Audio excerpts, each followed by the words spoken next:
Let's go over the basic steps of making safe, accurate cuts with the table saw. Let's start with the assumption that this table saw has been set up following the instructions in the manual for aligning the blade to the miter gauge. First thing I'm going to do is remove the blade guard and check to make sure that the blade is perpendicular with the tabletop. So I'm going to use my combination square, and I'm going to make sure that's perpendicular. It is. Now we can replace the blade guard.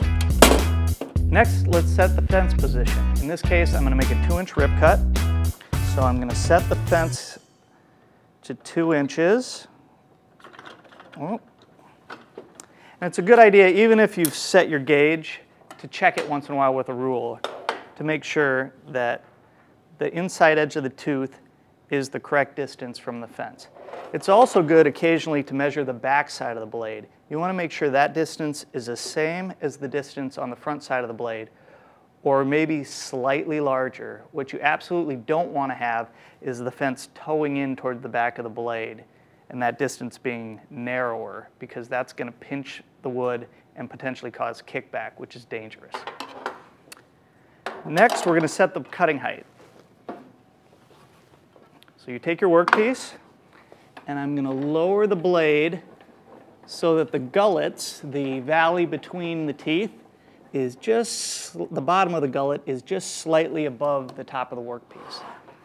Now that I've got that set, I'm going to set up some outfeed support. In this case, I'm using an outfeed roller. Ideally, I like to use an outfeed table, which would be a table that's just slightly lower than the table saw height. Finally, I'm going to bring in a shop vac and hook it up to the dust port for dust collection. All right, one final consideration before we make the cut. If I were ripping something narrower than the board I am, I would use feather boards, such as these, to hold the workpiece tight against the fence.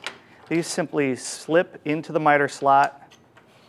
I would put the workpiece in, push it snug against the workpiece, and tighten it down so that it's secure in the miter slot. These should be positioned slightly behind the blade.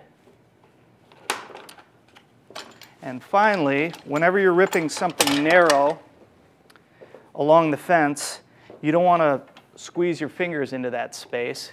It's a good idea to use a push stick. You can make your own push sticks or use a manufactured push stick.